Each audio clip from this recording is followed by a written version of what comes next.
Welcome everyone to Teaching Music Tomorrow. My name is Ann Molesky, and this is my wonderful friend Victoria Bowler.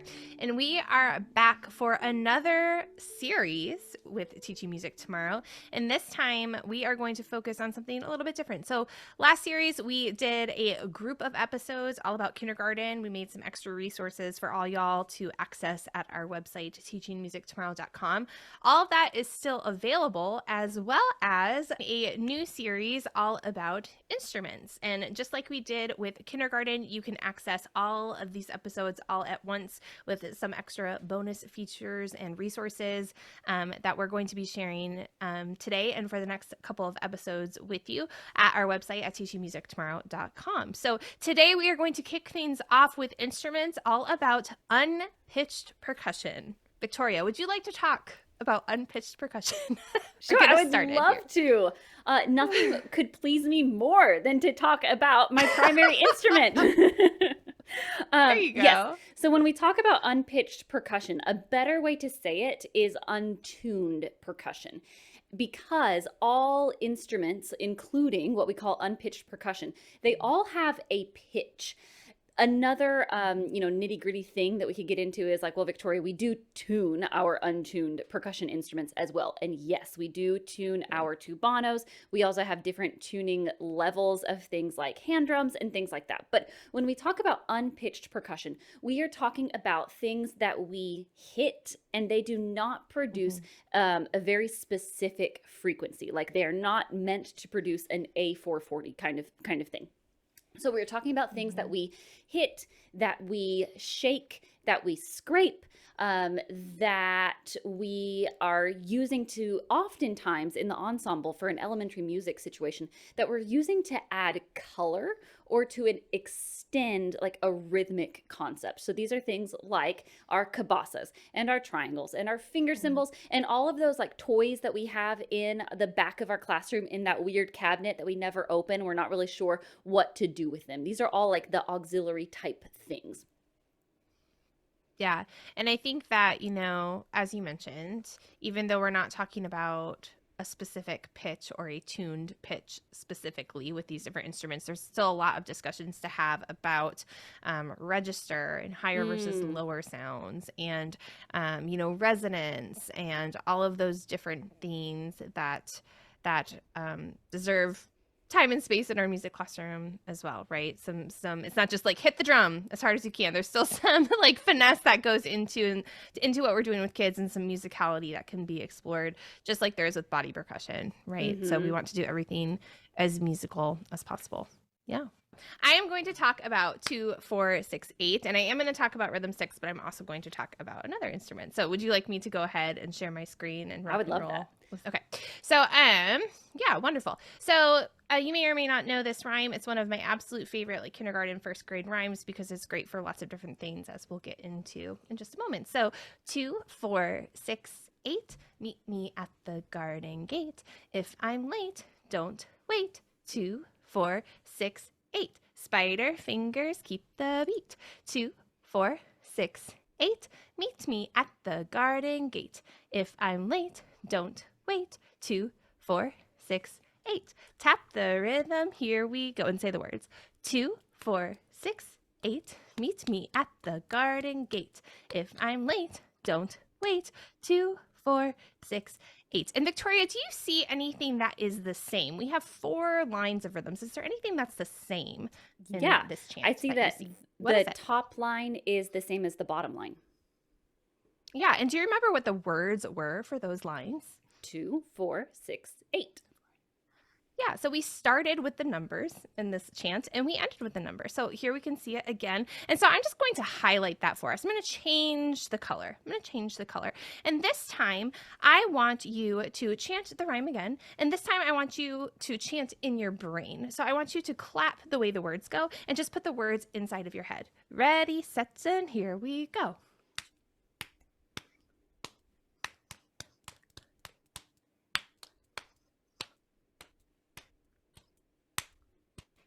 This time I'm going to say ready, set, and here you go. But instead of clapping the 2, 4, 6, 8, I just want you to think it in your brain. Okay, ready, set, and here we go.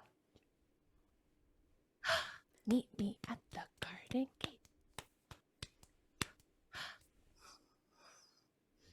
Yeah, how did that go?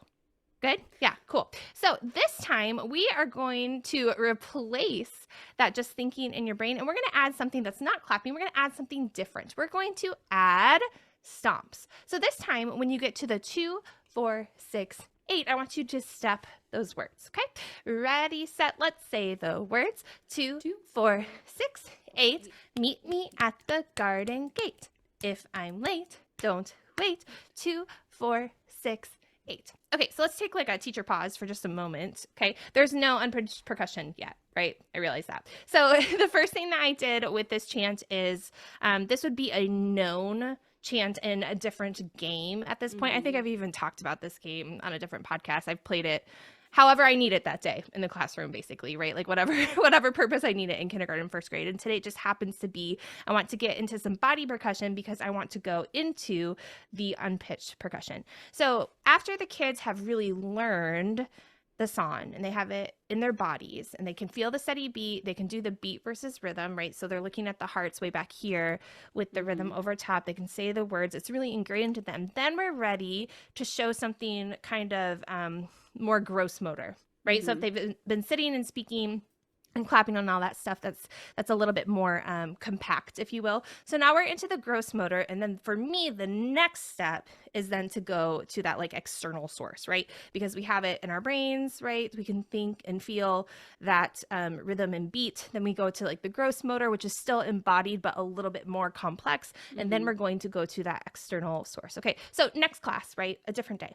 Come in, we review those things. We say, oh, well, remember we said that, and I should have had a different slide here. We said that we have the same rhythm and the same words for the top and the bottom, and that's where the numbers happen. Oh, and remember we did that stomping thing for the numbers, and then we did the clapping thing for the other words. Let's practice that, and we did that. And then today we are going to take rhythm sticks, and instead of clapping where the rhythm sticks are, we are going to use rhythm sticks to keep the way the words go. Okay, so we keep the stomps, right? We keep the stomps and we're going to add the rhythm sticks. So ready, set, and here you go. 2, 4, 6, 8. Meet me at the garden gate. If I'm late, don't wait. 2, 4, 6, 8. Okay, so we do that and then we bust out some hand drums. And so now we have half of the class is using hand drums because that matches the timbre of stomping. For the 2, 4, 6, 8, half of the class is using rhythm sticks, or we're in pairs and we do it once and we switch.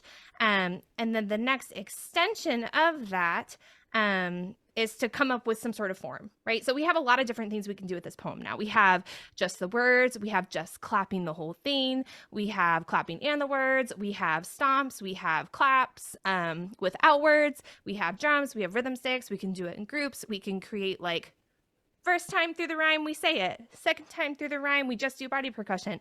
Third time through the rhyme, we do this form with the drums and the sticks, right? And then and everybody goes 2, 4, 6, 8 with like a great big coda, right? So there's something that we can do as sort of like a group composition project as well. So I kind of sped through the second half of that, but it happens pretty quickly when we do all of the prep work with the body percussion stuff that I mentioned before. So yeah, so that's 2, 4, 6, 8. Really feels like very drag and drop. Like, oh, well, we've already kind of done this. Let's just add some unpitched percussion to kind of beef it up and give those kids that external thing outside of their bodies to show their understanding and creativity with the music. So the big thing that you did here that makes this activity a success in my mind is that we were already practicing every single thing that we were supposed to do. We put it in our bodies first. So it lived in our bodies, in our words. We were speaking the words. It also lived in our brains because we were inner hearing sections of it. It lived in our hands. It lived in our feet. And so by the time we put a pair of rhythm sticks in this kid's hands, they've already prepped it in all of these different ways. So even though it didn't start out as an instrumental activity, it was an instrumental activity the whole entire time, because every single step, even though there were not unpitched percussion instruments in in every single step. Every single step was a scaffold toward something else. And it's one of those really magical activities that you could have done as just an inner hearing activity, and that could have been it, right? And that would have been cool enough. That would have been cool on its own. But it's like behind every single door, there's something even cooler and even cooler and even cooler and even cooler. So by the time we get to this big, messing with like the big capital letter form of the song, of the rhyme, we've done so much musical thinking and musical doing that, again, could have been its own activity. But when you back up, it was actually strung along over a series of who knows how many lessons, like a lot of lessons, and it could keep going after this. You know what I mean? Yeah. Yeah, depending on what you've done with it before, right? Because you could have a lesson in there where everyone's just tapping, not just, but everyone's tapping the way the words go on rhythm sticks, the whole rhyme. Like that's the way that you practice it and you put the words in your brain. And then the next day we do drums and it's like, oh, well, now you could add those two scaffolds in. Like there could be two more segments where we're introduced to the rhythm sticks and how to appropriately play them, or the different ways that we can play them. Oh, now let's do it with the drum and see what are the ways that we use the drum in the music room. And then, but now we're going to do something even a little bit fancier, right? And so with this, I was thinking about the word that you have mentioned a lot, like this idea of ensemble. And so you have the part work, you have, waiting for your turn, you have the inner hearing, as you mentioned, steady beat versus rhythm, a little bit of form. I mean, it's not like an A-B-B-A form, it's A-B-C-A, right, rhythmically. But we can still draw attention to, like, the words are the same, so we're gonna make those parts the same as well. So yeah, there's a lot of different pathways to go off of from this. So this is obviously just one example of where it could go. Yeah. And I would also imagine that if you were, let's say that you introduce the rhythm sticks and it's like, oh gosh, that's not, like, it's not happening, it's too much.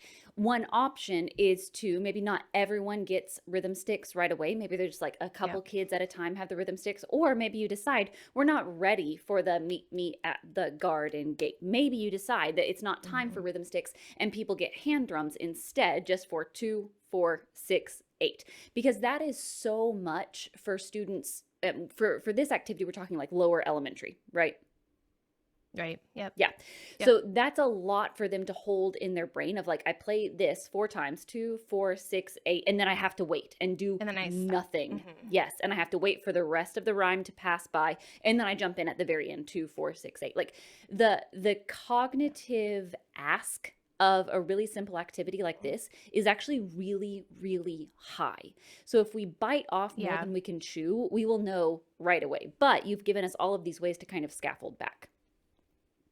And so what would I do in a situation like that? Like maybe I missed a step in this. So instead, if I give, half the class hand drums, half the class rhythm sticks, it's like, oh, wait, we're not ready for this. Put down your instruments. Everyone take 3 steps back. You're the stomps. You're the claps, right? Yeah. So there's the miss scaffolding opportunity on my part, right? But that's one of those moments that when you're in it and you're like, oh, wait, I missed a step somewhere. And you have to kind of trickle back and be like, well, I did this. Is there something else smaller that I can do first? So and it's cool. totally so 2, 4, 6, 8. Yeah, we've all been there with like I took 2 steps because I thought it was 1 step, right? And I didn't realize that like actually I need to back up. I didn't realize, we're talking about scaffolding, but we're actually talking about classroom management, which is one of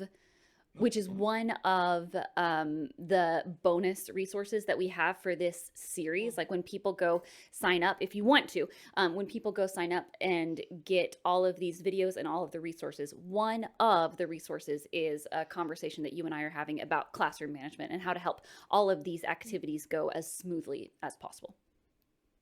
Yeah. And like my notation in the slides I made for this will be in there as well. So people get those slides. Cool. Yeah. Oh, that's so cute. I love that. Okay. All right. Well, let's move on. We have gone into the garden, and in that garden, Anne, was one of those little ponds that people have, and they had those lily pads, and I was like counting them, and then I noticed that there was like a frog on the lily pad, and he jumped onto a log that was next to that pond. And it was so exciting. And then I heard that frog do something very even cooler, which was that frog sang a song. Okay, I have my frog and I have My log. This is what the frog got to sit on. It was so exciting. Will you take your hand out like this, Anne? And will you please be our log? And watch very carefully because I'm going to ask you to play your log with me at some point. So let's try it. On a log, Mr. Frog sang his song the whole day long. Glump, glump, glump, glump. On a log, Mr. Frog sang his song the whole day long. Glump, glump, glump, glump. Beautiful. That was fun. I bet someone else could take this from me and they could play our hero instead. I'm using my fingers just for sound. In reality, we would have some sort of other device that we would use to scrape this. Okay, so I'm passing this around. A couple kids get a chance to play it with me. Everybody else is still playing it on their hand. So we have a scraper situation here. Next, let's add a game to this. This is not a game in any source. This is just a game that I've added to the song. And this is in the 2-4 concept plan inside the planning binder. So we have our 2 rhythm sticks and we're going to pass them around our circle. And every student is like a lily pad that the frog is jumping on. So every student has 2 beats. And the reason is, again, because I'm linking this to 2 sounds or to 2 steady beats in a measure. In this case, 2 steady beats on each lily pad. So I have my rhythm sticks, and at first I am going to be the one who is holding the rhythm sticks, and I am pointing around the circle to students, and they all have their finger out and they're pointing with me. So students don't get the rhythm sticks right away. They can, they totally might. It just depends on, like you said, what has happened before this. Do I trust them with rhythm sticks to pass them around with 2 steady beats? I don't know, it just depends. So we have, on a log, Mr. Frog sang his song the whole day long. Glump, glump, glump, glump. Whoever I land on with those rhythm sticks, they're going to take the rhythm sticks and they get to be my echo. I am clapping and the whole class will echo me, but one student has the rhythm sticks and they're echoing me on rhythm sticks. So I have ribbit, jump, ribbit, jump. Ribbit, jump, ribbit, jump. Jump, jump, ribbit, ribbit. Jump, jump, ribbit, ribbit. Ribbit, ribbit, ribbit, ribbit. Ribbit, ribbit, ribbit, ribbit. Jump, jump, ribbit, jump. Jump, jump, ribbit, jump. And I take the rhythm sticks back and we do it again. On a log, Mr. Frog, etc., etc., etc., etc. Glump, glump, glump, glump. Okay, so that's kind of level 2 of this activity, is we're doing the rhythm stick pass around the circle. Eventually, instead of me having the sticks and pointing, I'm going to ask students to take the rhythm sticks. And right now there's only 1 set in the circle that's being passed around. At the end, I'm speaking some sort of jump ribbit situation. Everybody claps and speaks it back, but one student with the rhythm sticks, they're the ones who play, they're the student who plays that back on the rhythm sticks. If that's going well, I can add more than 1 set of rhythm sticks moving around the circle. Again, totally depends. It'll depend on the class. It'll depend on, if it's like the first class of the day or the very last class before they go home, from a really long day of paying attention. Just depends. Eventually, we are going to have the students, and this is like such an Anne activity, but instead of the student echoing me, they can come up with their own combination of jump and ribbit. So the whole class is doing their own combination. They can choose to echo, or they might choose to mix up the order. So if I say ribbit, jump, they might say jump, jump, jump, jump. Or if I say jump, jump, jump, jump, they might say ribbit, ribbit, jump, jump, whatever it is.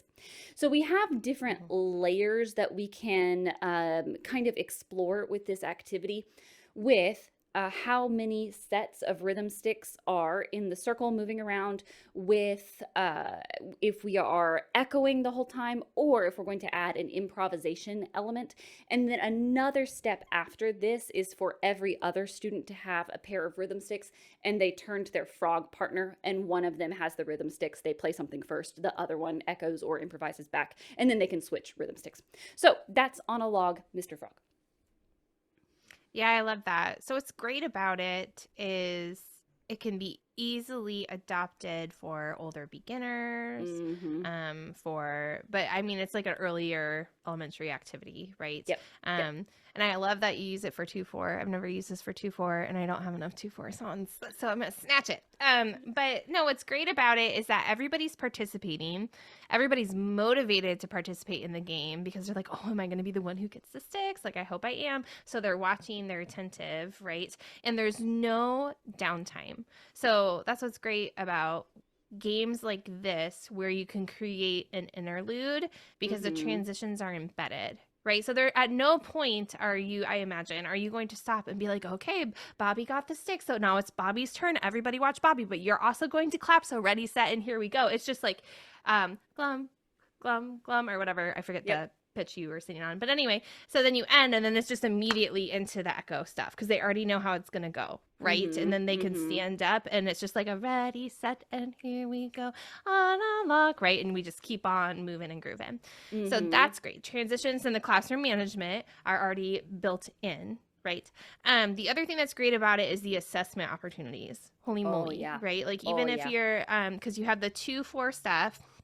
So we're talking about observational data, right? So like the 2-4 stuff where you can watch students who it's their turn to have the sticks, right? And even just watching students if they're able to kind of track, because everyone's going to be watching those sticks anyway, right? So even just kind of getting a read of the room to see if kids are visually tracking like where it's going or if they're wanting to jump around. And then also, I mean, obviously the students who have the rhythm sticks, you can see you can have your little checklist like ready to go if you need to take some hard data, right? Saying like, oh, they can do like the TTs and TAs and all that good stuff.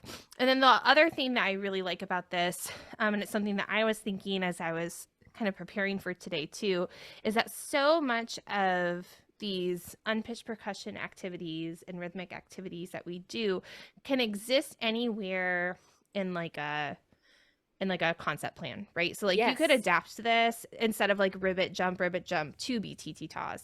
Same thing for what I did with like 2-4-6-8, right? Like there's an opportunity to add notation if that's your jam for where you are in whatever concept plan you're working through. But there's still the opportunity for students to make some choice, particularly when they decide on the rhythms, and then lots of opportunities for you to assess where students are. Which isn't very surprising that you would come up with an activity where you could do a lot of assessment. That's right. Yeah, so we can add these experiences. It doesn't have to be like a Pinterest search for unpitched percussion activities. It doesn't have to be an unpitched percussion ensemble, and it doesn't even have to be every student has the instrument, right? These are pathways of like extending what students are already doing. And like you said, there's not like a point in the lesson flow where you are quote unquote allowed to use unpitched percussion. We don't have to wait to a certain point. This can be the introduction to an activity. It could be like the final extension of an activity. There's so much room here to go so many different directions, which is why this is it's a fun topic. Yeah, and it's so important for differentiation. Like we all have those 5 classes that like those 5 first or second grade classes that we're teaching, and there's always one that's like leaps and bounds ahead of some of the others, or some that just need a little extra practice time. So using these extra resources or these extra opportunities to extend can kind of keep everybody keep your brain in check as a teacher, right? Kind of keep everybody in the same place. It's just somebody happens to be extending a little bit more because they're ready, while you have these other kids ready to go on to the next concept that you're doing. Absolutely. So yeah. Beautiful. Cool. Okay, that's a great place for us to wrap it up. Next episode, we're going to talk a little bit more about unpitched percussion and maybe extend things a little bit or find kind of a different avenue of exploring some of these really exciting sounds that we get with unpitched percussion activities. So until then, if you are interested in getting all of these episodes all at once with all of the resources and Anne's beautiful slides and the classroom management situation, you can go to teachingmusictomorrow.com and sign up for that. It's totally free, and you can get all of those right away.